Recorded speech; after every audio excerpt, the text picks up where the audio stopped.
ओम शांति। आज 4 मई 2021 की साकार मुरली। आज बाबा ने कहा, मीठे बच्चे अपने आप से पूछो कि मैं कितना समय बाप की याद में रहता हूं। देही अभिमानी स्थिति कितना समय रहती है। प्रश्न, तकदीरवान बच्चे ही बाप का कौन सा डायरेक्शन पालन करते हैं। उत्तर, बाप का डायरेक्शन है, मीठे बच्चे आत्म अभिमानी भव। तुम सब आत्माएं मेल हो, फीमेल नहीं। तुम आत्मा में ही सारा पाठ भरा हुआ है। अब यही मेहनत व अभ्यास करो कि हम कैसे देही अभिमानी रहे। यही ऊंची मंजिल है। गीत है, तकदीर जगाकर आई हूं। ओम शांति। मीठे मीठे रूहानी बच्चों ने गीत सुना। रूहानी बच्चे अर्थात जीव की आत्माओं ने कहा कि हम नई दुनिया की तकदीर यानी स्वर्ग की तकदीर बनाकर रूहानी बाप के पास बैठे हैं। अब बच्चों को रूहानी अभिमानी अर्थात आत्म अभिमानी बनना है। बड़े से बड़ी मेहनत यह है, अपने को आत्मा समझो और ऐसे समझो मुझ आत्मा ने 84 जन्म लिए हैं। कभी बैरिस्टर, कभी क्या बना हूं। आत्मा मेल है, सब ब्रदर्स हैं, ना कि सिस्टर्स। आत्मा कहती है यह मेरा शरीर है, तो उस हिसाब से आत्मा मेल, यह शरीर फीमेल हो गया। हर बात को अच्छी रीति समझना है। बाप बड़ी विशाल महीन बुद्धि बनाते हैं। अब तुम जानते हो मुझ आत्मा ने 84 जन्म लिए हैं। संस्कार अच्छे व बुरे आत्मा में रहते हैं। उन संस्कारों अनुसार शरीर भी ऐसा मिलता है। सारा मदार आत्मा पर है। यह बहुत बड़ी मेहनत है। जन्म जन्मांतर लौकिक बाप को याद किया, अब पारलौकिक बाप को याद करना है। अपने को घड़ी घड़ी आत्मा समझना है। हम आत्मा यह शरीर लेते हैं। अभी हम आत्माओं को बाप पढ़ाते हैं। यह रूहानी ज्ञान जो रूहानी बाप देते हैं। पहले मुख्य बात बच्चों को देही अभिमानी हो रहना है। देही अभिमानी हो रहना यह बड़ी ऊंची मंजिल है। ज्ञान ऊंच नहीं है, ज्ञान में मेहनत नहीं है। सृष्टि चक्र को जानना यह हिस्ट्री ज्योग्राफी। ऊंच से ऊंच बाप है, फिर है सूक्ष्म वतन में देवताएं। वर्ल्ड की हिस्ट्री ज्योग्राफी तो मनुष्य सृष्टि में होती है। मूल वतन सूक्ष्म वतन में कोई हिस्ट्री ज्योग्राफी नहीं है। वह है ही शांति धाम। सतयुग है सुख धाम, कलयुग है दुख धाम। यहाँ रावण राज्य में किसको शांति मिल नहीं सकती। अब तुम बच्चों को ज्ञान मिला है। हम आत्मा है ही शांति धाम में रहने वाली। ये आर्गन्स कर्म करने के लिए हैं, चाहे कर्म करे चाहे ना करे। हम तो आत्मा है, हमारा स्वधर्म शांत है। कर्म योगी है ना, कर्म भी जरूर करना है। कर्म सन्यासी कभी हो नहीं सकते। यह भी इन सन्यासियों का पाठ है। घर बार छोड़ जाते हैं, खाना नहीं पकाते, गृहस्थियों से भिक्षा मांगते, फिर भी उन गृहस्थियों के पास खाते हैं ना। घर बार छोड़कर कर्म तो फिर भी करते हैं। कर्म संन्यास तो हो नहीं सकता। कर्म संन्यास तब है जब आत्मा शांति धाम में रहती है। वह कर्म इंद्रियां ही नहीं है तो कर्म कैसे करेंगे। इसको कर्म क्षेत्र कहते हैं। कर्म क्षेत्र पर सबको आना पड़ता है। वह है शांति धाम अथवा मूल वतन। ऐसे नहीं कि ब्रह्म में आत्मा को लीन होना है। आत्मा इस शांति धाम में रहने वाली है। फिर यहाँ कर्म क्षेत्र में पाठ बजाने आती है। यह है डिटेल की बात है। नट सेल में तो कहते हैं अपने को आत्मा निश्चय करो और बाप को याद करो तो विकर्म विनाश हो जाए। इसको ही भारत का प्राचीन योग कहा जाता है।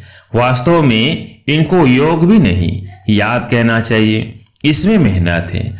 योगी बहुत कम बनते हैं। योग की शिक्षा पहले चाहिए, बाद में ज्ञान। पहले है बाप की याद। बाप कहते हैं देही अभिमानी बनो। यह है रूहानी याद की यात्रा, ज्ञान की यात्रा नहीं। इसमें बहुत मेहनत करनी पड़े। कोई तो भल बीके कहलाते हैं परंतु बाप को याद नहीं करते। बाप आकर ब्रह्मा द्वारा तुम बच्चों को देही अभिमानी बनाते हैं। यह देह अभिमानी थे, अभी देही अभिमानी बनने का पुरुषार्थ चल रहा है। ब्रह्मा कोई भगवान नहीं है, यह तो सब मनुष्य मात्र पतित है। पावन शिष्टाचारी एक भी नहीं। आत्मा के लिए कहा जाता है पुण्य आत्मा, पाप आत्मा। मनुष्य भी कहते हैं मेरी आत्मा को तंग नहीं करो, परंतु समझते नहीं है कि मैं कौन हूं। पूछा जाता है हे जीव की आत्मा तुम क्या धंधा करते हो? कहेंगे मैं आत्मा इस शरीर द्वारा फलाना धंधा करता हूं। तो पहले पहले यह नीचे कर बाप को याद करो। यह रूहानी नॉलेज सिवाय बाप के कोई दे न सके। बाप आकर देही अभिमानी बनाते हैं। ऐसे नहीं कि ज्ञान में कोई तीखे जाते हैं तो पक्के देही अभिमानी बने हैं। देही अभिमानी जो हैं वो ज्ञान को अच्छी रीति धारण करते हैं। बाकी तो बहुत है जो ज्ञान को अच्छी रीति समझते हैं, परंतु शिव बाबा की याद भूल जाते हैं। घड़ी घड़ी अपने को आत्मा समझ बाप को याद करना है। इसमें जिन मुआफिक बनना है। जिन की कहानी है। बाप भी यह काम देते हैं मुझे याद करो, नहीं तो माया तुझे खा जाएगी। माया है जिन। जितना बाप को याद करेंगे तो विकर्म विनाश होंगे और तुमको बहुत कशिश होगी। माया उल्टा बनाकर तुमको बहुत तूफान में लाएगी। बुद्धि में यही याद रहे कि हम आत्मा बाप के बच्चे हैं, बस इस खुशी में रहना है। देवाभिमान में आने से माया चमाट लगाती है। हातिम ताई का खेल भी दिखाते हैं। मुलहरा डालने से गुम हो जाते हैं। तुमको भी माया तंग नहीं करेगी अगर बाप की याद में रहेंगे तो। इस पर ही युद्ध चलती है। तुम पुरुषार्थ करते हो याद करने का, लेकिन माया ऐसा नाक से पकड़ेगी जो याद करने नहीं देगी। तुम तंग हो सो जाएंगे। इतना माया से युद्ध चलेगी। बाकी वर्ल्ड की हिस्ट्री ज्योग्राफी तो मोस्ट सिंपल है। तुमको घड़ी घड़ी कहा जाता है हमेशा समझो अब हमारे 84 जन्म पूरे हुए, अब हम जाते हैं बाबा से मिलने। यह याद रहना ही मुश्किल है।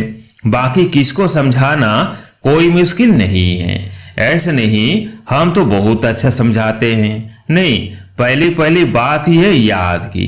प्रदर्शनी में ढेर आते हैं। पहले पहले यह सबक अर्थात पाठ सिखाना है कि अपने को आत्मा निश्चय कर बाप को याद करो तो तमो प्रधान से शतो प्रधान बनेंगे। पहले लेसन ही यह देना है। भारत का प्राचीन योग कोई सिखा नहीं सकते। बाप जब आकर सिखाए तब सीख सकते। मनुष्य को राजयोग सिखा नहीं सकते, इम्पॉसिबल है। सतयुग में तो है ही पावन, वहां तो प्रारब्ध भोगते हैं। वहां ज्ञान अज्ञान की बात ही नहीं। भक्ति मार्ग में ही बाप को पुकारते हैं कि आकर दुख हरो सुख दो। सतयुग त्रेता में कोई गुरु गोसाई होते नहीं। वहां तो सदगति पाई हुई है। सदगति का वर्षा 21 जन्म लिए तुम पा सकते हो। 21 पीढ़ी कहते हैं ब्रह्म कुमारी वो जो 21 पीढ़ी का उद्धार करे। यह भारत में ही गाया जाता है। भारत में ही तुमको 21 पीढ़ी का वर्षा मिलता है। वहां तुम एक ही देवी देवता धर्म वाले होते हो, दूसरा कोई धर्म नहीं। बाप आकर तुमको मनुष्य देवता बनाते हैं। पवित्र होने बिगर हम वापिस जा कह सकते। यहाँ तो सब विकारी पति थे। जो धर्म स्थापक है वह फिर पालना करते हैं। उनके धर्म की वृद्धि होती जाती है। वापिस कोई भी जा नहीं सकता। एक भी एक्टर वापिस जा नहीं सकता। सबको सतो प्रधान सतो रजो तमो में आना ही है। ब्रह्मा के लिए भी कहते हैं ब्रह्मा का दिन ब्रह्मा की रात। तो क्या सृष्टि में अकेला ही ब्रह्मा होगा क्या? अभी तुम ब्राह्मण कुल के बन रहे हो। तुम रात में थे अब दिन में जा रहे हो। तुमको समझाया है कि कितना समय पूज्य पने में रहते हो, कितने जन्म पुजारी बनते हो। जब तक बाप न आए तब तक कोई भ्रष्टाचारी से श्रेष्ठचारी बन न सके। भ्रष्टाचारी उनको कहा जाता है जो विकास से पैदा होते हैं। इसलिए इसको हेल कहा जाता है। हेल और हेविन दोनों में अगर दुख हो तो फिर तो उनको हेविन ही ना कहा जाए। जब तक पूरा समझा नहीं है तो उल्टे सुलटे प्रश्न करेंगे। तुमको समझाना है भारत बहुत ऊंच था। जैसे ईश्वर की महिमा अपरंपार है, वैसे भारत की भी महिमा अपरंपार है।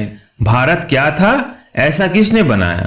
बाप ने, जिसकी महिमा गाते हैं। बाप ही आकर बच्चों को विश्व का मालिक बनाते हैं। मनुष्य मात्र को दुर्गति से सदगति में ले जाते हैं, शांति धाम में ले जाते हैं। जिसके लिए मनुष्य पुरुषार्थ करते हैं उसको अटल सुख, अटल शांति, अटल पवित्रता कहा जाता है।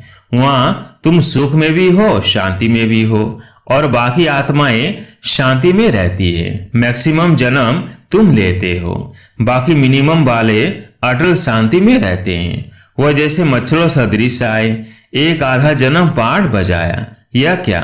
उनकी कोई वैल्यू नहीं। मच्छरों की क्या वैल्यू है? रात को जन्मते हैं, रात को ही मर जाते हैं। इस समय बहुत करके शांति ही चाहते हैं, क्योंकि इस समय के गुरु लोग हैं शांति में जाने वाले। तुम यह आए हो स्वर्गवासी बनने के लिए। स्वर्गवासी को शांतिवासी नहीं कहेंगे। शांतिवासी निराकारी दुनिया को कहा जाता है। मुक्ति अक्षर गुरुओं से सीखते हैं। माताएं व्रत नेम रखती है वैकुंठपुरी में जाने के लिए। कोई मरता है तो भी कहते हैं स्वर्गवासी हुआ।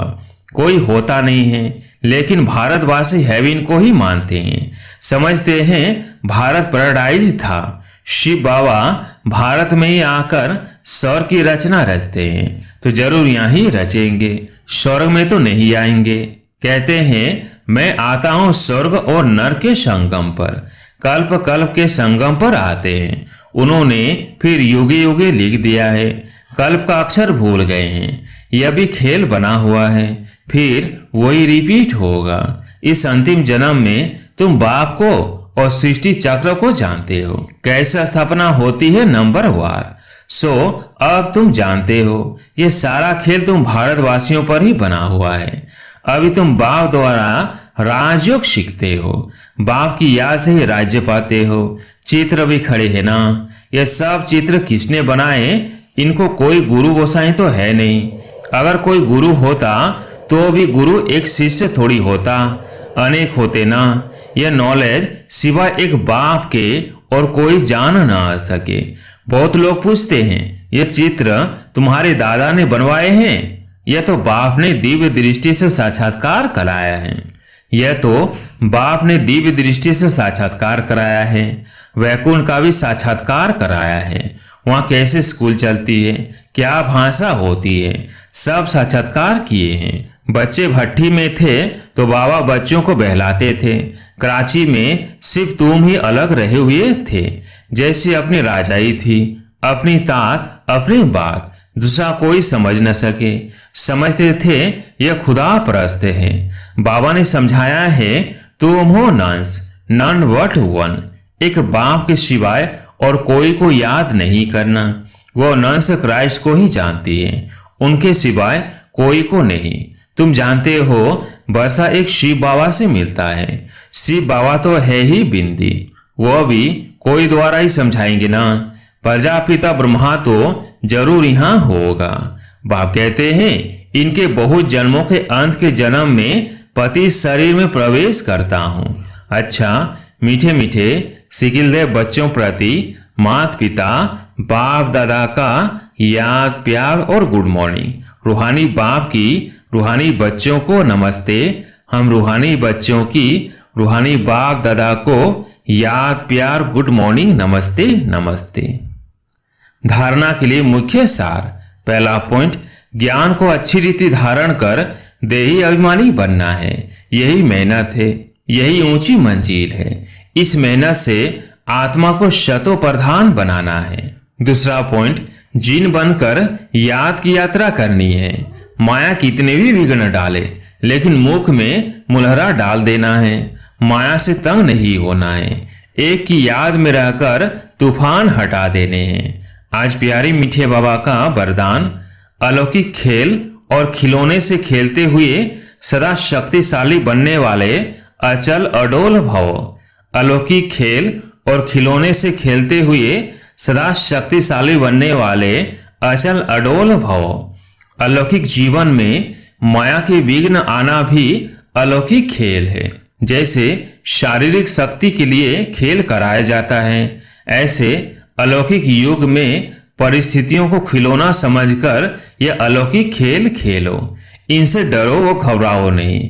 सर्व संकल्पों सहित स्वयं को बाप दादा पर बलिहार कर दो तो माया कभी वार नहीं कर सकती। रोज अमृत वेले साक्षी बन स्वयं का सर्व शक्तियों से श्रृंगार करो तो अचल अडोल रहेंगे। स्लोगन: कोई भी संसार का समाचार सुनना सुनाना यह भी स्वयं में किचड़ा जमा करना है। कोई भी संसार का समाचार सुनना सुनाना यह भी स्वयं में किचड़ा जमा करना है। अच्छा, ओम शांति।